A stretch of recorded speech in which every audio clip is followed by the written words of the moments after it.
thing that somebody can do very practically is examine their own heart. What do you need to own that's going on inside of your heart? Are you resentful? Are you bitter? Are you unforgiving? Like, that's not a marriage problem. That's a heart problem. That's you. Some of the maybe recurring habits in the marriage have contributed to that. And at some point, those need to be addressed, but don't even try to address those until you get your heart cleaned up. And that's going to go a long way in making things better. Kill Complacency, a podcast that inspires growth and intentionality and helps you overcome your greatest obstacles.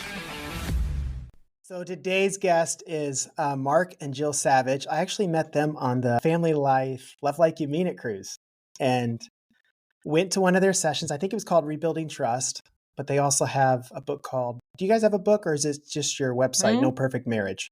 No, we have a book, No More Perfect Marriages. Yeah.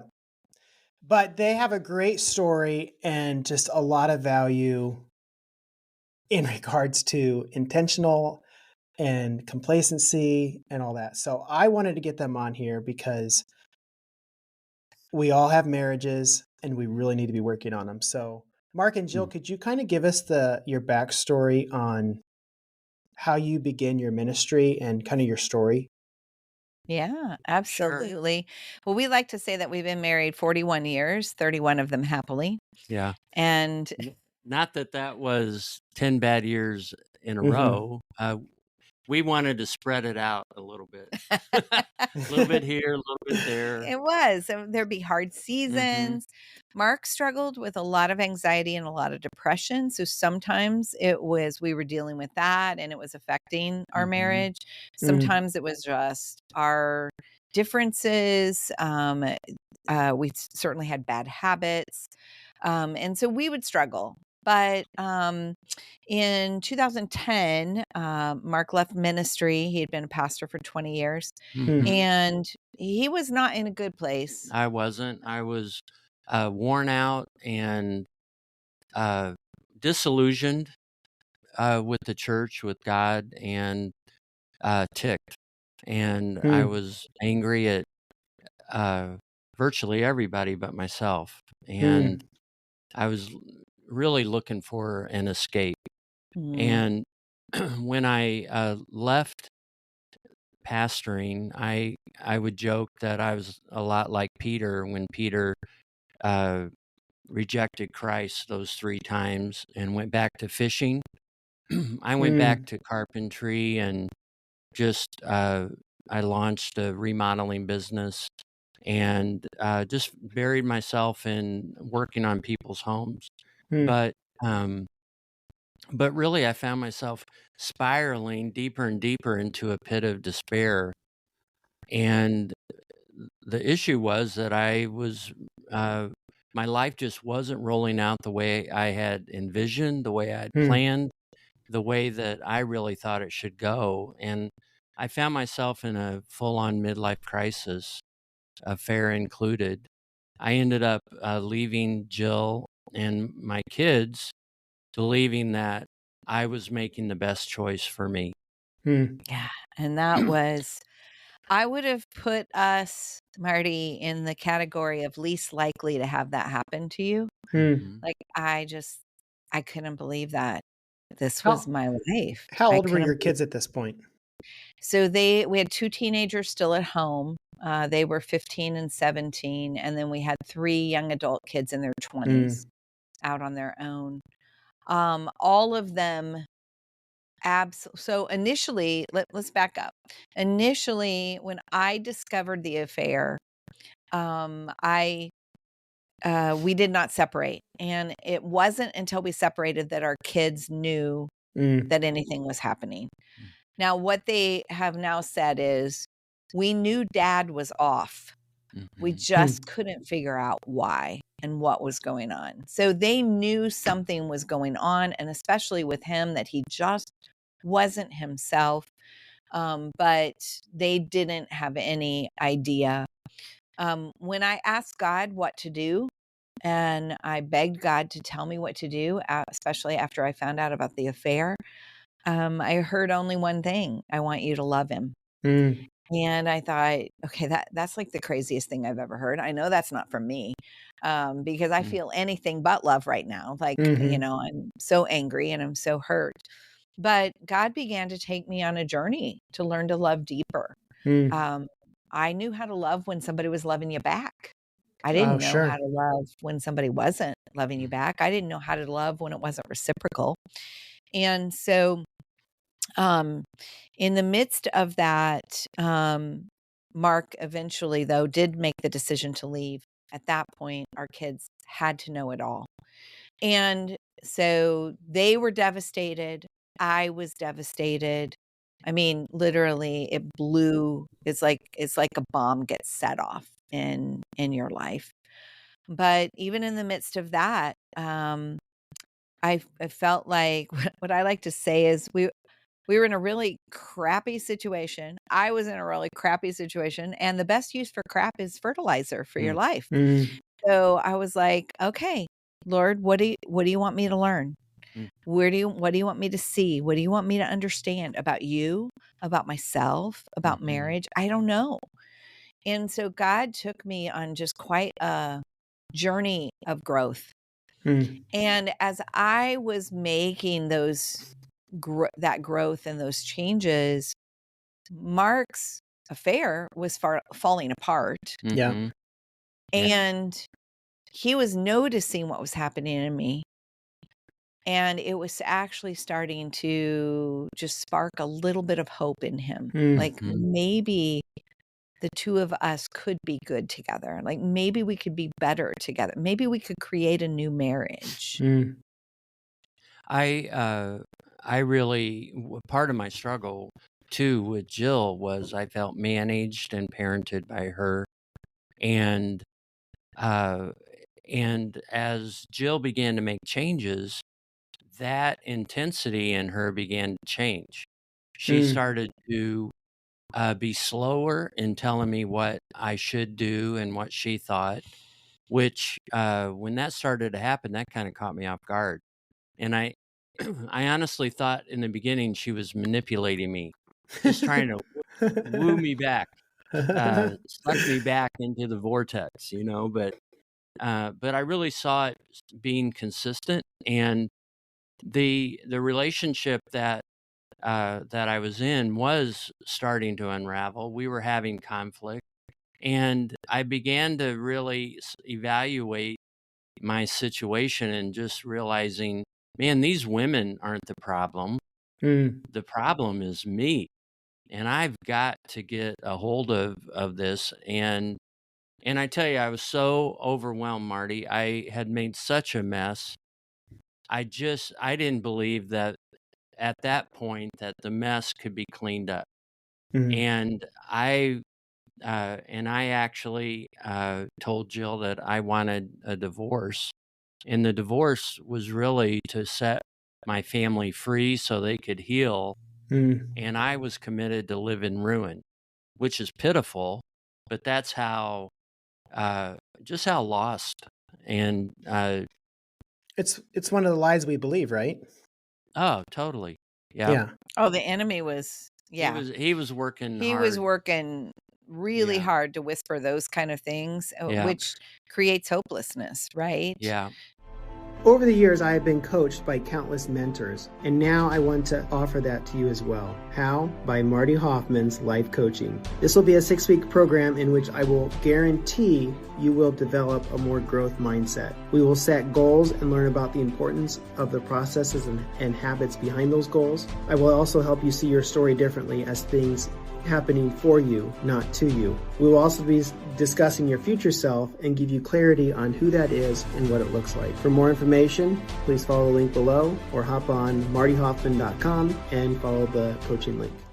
But Easter Sunday, we actually ended up in the same place on that Sunday morning of Easter Sunday 2012. And we had just had a grandbaby. We live about 2 hours south of Chicago. So I had traveled up to Chicago to be there for the birth, to help my daughter. And then Mark drove up with our 2 teenage boys to meet the baby. So we had driven back home, and he had ended up staying on the couch that night because we got home super late, and I was very concerned about him driving another 30 minutes in the middle of the night. And so our boys went to church. They got themselves to church. And Mark announced to me, he walked into the room I was in and said, "Hey, by the way, I'm filing for divorce this week."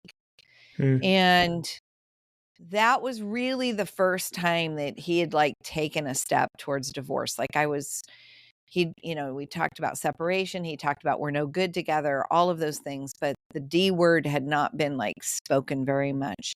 And one of the changes God was making in me was that I didn't use my words unless God gave me words. And because I had misused my words. And so I was like, Lord, I don't know how to respond. I don't know how to respond. And so you're going to have to give me a response or I'm just going to be quiet. And he said, finally, the words that came to my heart is, Mark, Jesus didn't want to go to the cross, but he had to surrender, and he had to get to the place where he was like, Lord, take this away from me, but not my will, yours be done. And Mark said in that moment, he began to hear the Holy Spirit speak. It was crazy because I was determined that I was going to pursue divorce, let Jill be free. And man, when Jill said that, the Holy Spirit spoke to me and just said, Mark, if you will trust me for the mess, I will take care of the rest. And I was a desperate man. I was scared to death to say yes to him because I just had no idea what it meant. But what I finally ended up doing, and this is all happening in like nanoseconds, it's like just happening so quick, but I surrendered. And for the first time, I would say in my Christian walk, I surrendered to Jesus Christ. 100%. Fully. 100%. Yeah. There was no negotiations, no belaboring on my part. It was like, I'm just going to do, I've got to do what you're calling me to do, what you're going to help me do, because I am without any hope. And so in the next breath, I looked to Jill, and I wasn't even aware that it was Easter. That's how messed up my thinking was, and how I want to say delusional I was. But I looked to Jill and I was like, gosh, is today Easter? And she probably thought. No, I just was like, yep. It is. And then I told her that I was going to pray that same prayer that Christ prayed, not take this marriage from me, but your will be done, not mine. I'm laying my life down. I'm going to do what you want. And it was like in an instant, I felt like God kind of took my hand like I would have done with my kids when they were little and said, come on, let's go. I'm going to help you. And that began the journey of a complete turnaround in the direction that I was headed and in the direction that our marriage was headed. Yeah. And really, we began that day rebuilding trust. That was, it was like, trust was gone. It was broken. There was no way around that. But I knew something had happened with him in that moment. Like I had kind of watched even his countenance change. And when he finished praying, he said, could we go to church? Well, he hadn't been to church in over 6 months. And this was the church he used to lead. And so I was like, yes, I'd be happy for you to go to church with me. And so we go to church. And as you can imagine, our boys' eyes are as big as baseballs because dad's not been in church in a long time. The church family doesn't know what to make of this. They've been praying. They know he's not in a good place. So it was pretty powerful. And then after church, he said, can I come home with you guys and spend the afternoon? And I was like, sure.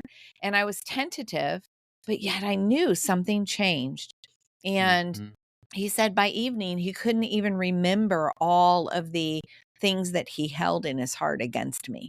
Like Yeah. they were gone. Yeah. And so anyway, that began our journey to rebuild trust, to rebuild our marriage. He didn't move back home for another 2 months, but we got back into counseling. We began to heal. And it took about a year and a half, 2 years for us to get to the place where it was completely in the rearview mirror. And then, honestly, for a little while, we just stayed in that place. Mm-hmm. And then God gave us some opportunities to share our story in a big way. We decided to write a book. That was our No More Perfect Marriages book, about our journey, and more importantly, about the lessons learned in our journey. And then it really led us to where we are today. We're full-time marriage coaches, speakers, authors, and we absolutely love having a front row seat at watching God work in marriages when you have two people that are willing to do the work. Yeah. We had always, when I was pastoring and we were leading the church together, we were always investing in marriages. But what we teach and lead now is so different. In fact, I think it was just a handful of months ago, Jill and I looked back at one of our early courses that we taught, and we were like, we didn't know anything. We didn't know anything. What were we thinking? Yeah, but you got to start. Right. I know. Oh, I know. I know. I know. It's so true. And you know what? Like, we got great feedback from people going, "Oh my gosh, that made such a difference." And I'm like, oh, but what we know now is so different than what we knew then. But right. But it was a start, and it's like we've been on this pathway of laboring for marriages our whole life, but for sure not ever envisioning that an affair would be a part of our story. Yeah. Well, what you guys have now is authenticity, Yes. because it's, and I was in ministry too, so I know, but sometimes you're living in a glass house and you feel like you can't be real because people are looking up to you so much. But when you're broken and living in the muck, now you can be real and authentic, and God can be glorified. So that's right. And that really is one of our core values, is authenticity, just talking very openly about our journey, about the places that God grew us, about the things that we've learned, and just sharing in the midst of our very real story. And it helps. Authenticity helps people to not feel alone. Yeah. Because the tendency is to think we're the only ones. We're the only ones. And it's another lie. It is. Right. It totally is. If you want to wear a billboard of a message of kill complacency or live intentionally, then check out my merch store. It's www.mindsetshop.com. Mindset is with an X, so it's MINDXET shop, SHOP.com. Mindsetshop.com.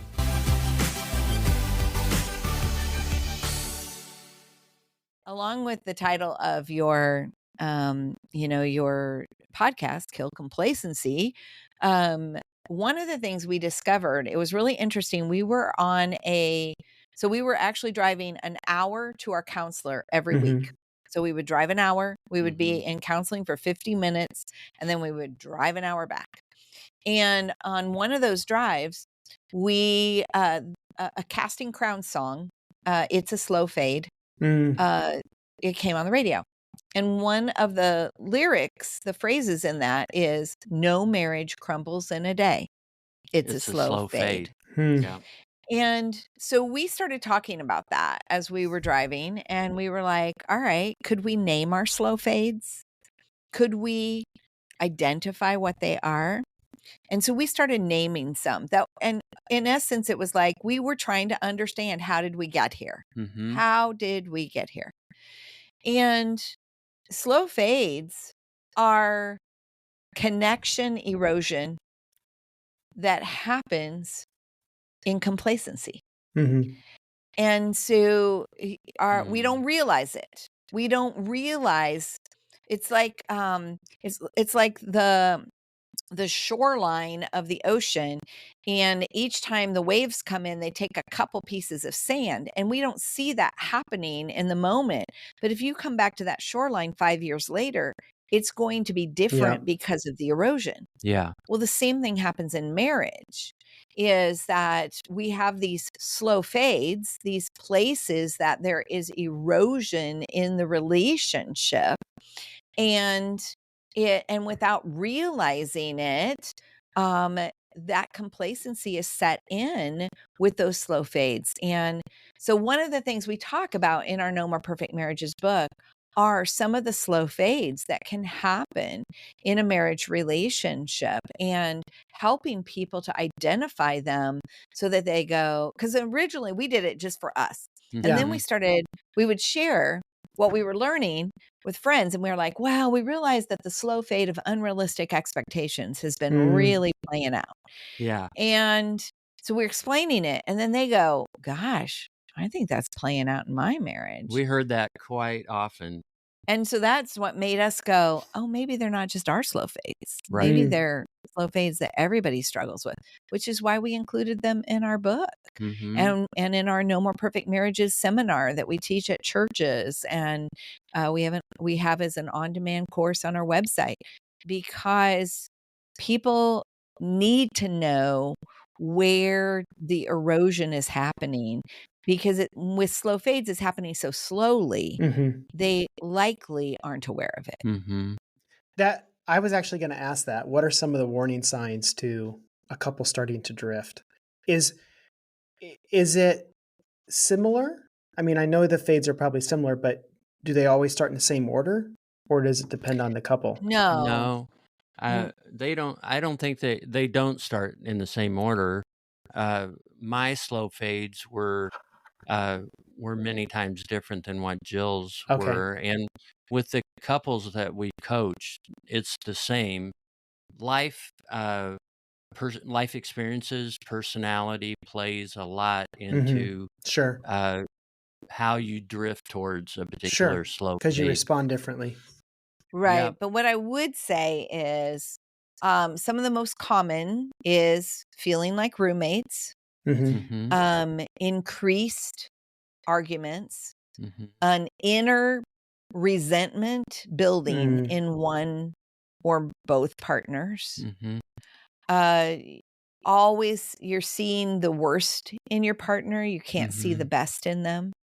Finding ways to isolate and to move from being a couple to being silos, kind of living your life independent from each other. Those would all be examples of how the slow fades are. They like kind of when those things happen, there are slow fades happening behind the scenes. Sure. Makes sense. So give me some intentional things that you can do to, let's say I sense that we are doing isolation, or we're not talking things through. What are some intentional things I can do to proactively fight against this fade, this drifting? Well, so Jill and I also, in our book, and also in our practice, we emphasize 8 God tools. And one of the God tools is courage. The courage to really accept that something's off, and then the courage to make changes in a loving and respectful way. And often that means it's also the courage to get help. Yeah. Sure. Because sometimes we know that things are off, but we don't understand why they're off. And, as marriage coaches, we operate similarly to a doctor. When you have something going on with your health, you go into the doctor and you talk about your symptoms, and then the doctor brings a diagnosis to that.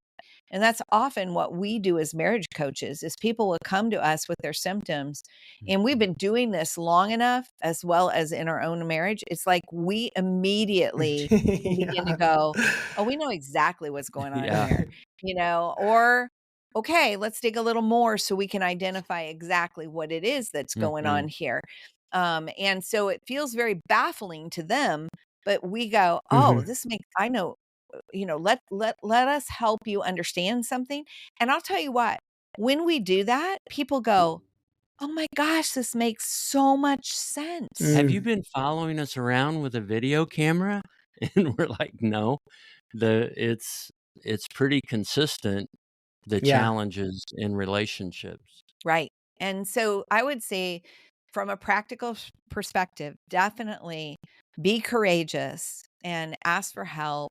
Sometimes when like you might ask for conversation, but people don't have good communication skills. Sure. Mm-hmm. Willard Harville Hendricks, he's an author and marriage teacher, and he says that talking is the most dangerous thing two people do. And it's often true. Mm-hmm. We did not have good communication skills. Mm-hmm. And so talking was dangerous for us. Yeah. So in the beginning, the most courageous thing for us to do was to ask for help, not to try to have a conversation, because we didn't have the skills for a good conversation. But in asking for help, we learned those skills. Now we can have those conversations. Sure. So I think definitely that's huge. Another thing that somebody can do very practically is examine their own heart. What do you need to own that's going on inside of your heart? Are you resentful? Are you bitter? Are you unforgiving? Like, that's not a marriage problem. Yeah. That's a heart problem. That's you.